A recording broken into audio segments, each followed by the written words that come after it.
দরজার পাশে আবার একটা রড ছিল। সে রড দিয়ে রড দিয়ে বাড়ি দিছি। আমি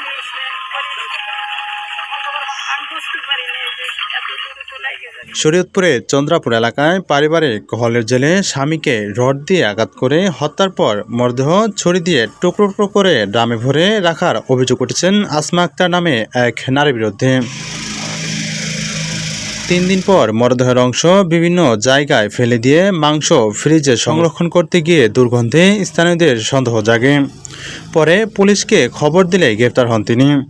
জিজ্ঞাসাবাদে সবকিছু স্বীকার করেন অভিযুক্ত আসমা। আমি বুঝতে পারিনি যে এত দ্রুত লেগে যাবে।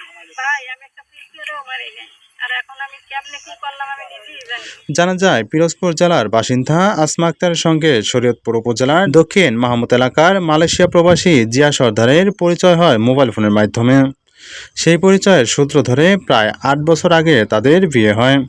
এটি দুজনের মধ্যেই দ্বিতীয় বিয়ে ছিল। বিয়ের পর জিয়া সর্দার আসমাকে শরীয়তপুর শহরের পালং এলাকায় একটি ভাড়া বাসায় রাখেন। 12 মে রাতে কথা কাটাকাটির এক পর্যায়ে আসমা বেগম তার স্বামীকে রড দিয়ে মাথায় আঘাত করেন। তবে আঘাত করার ফলে সে তাৎক্ষণিক সেখানেই লুটিয়ে পড়েন এবং মারা যান।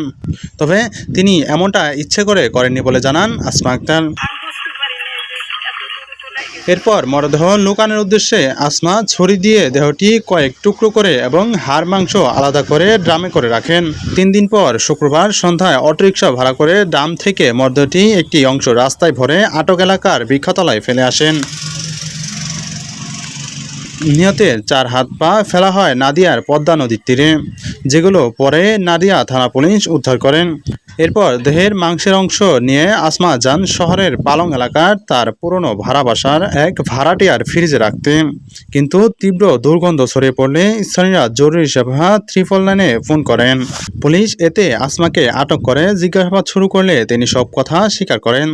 তার দেওয়া তথ্যের ভিত্তিতে রাত 9টার দিকে বৃক্ষতলা এলাকায় একটি পুকুর থেকে মাথাসহ হাড় উদ্ধার করা হয়।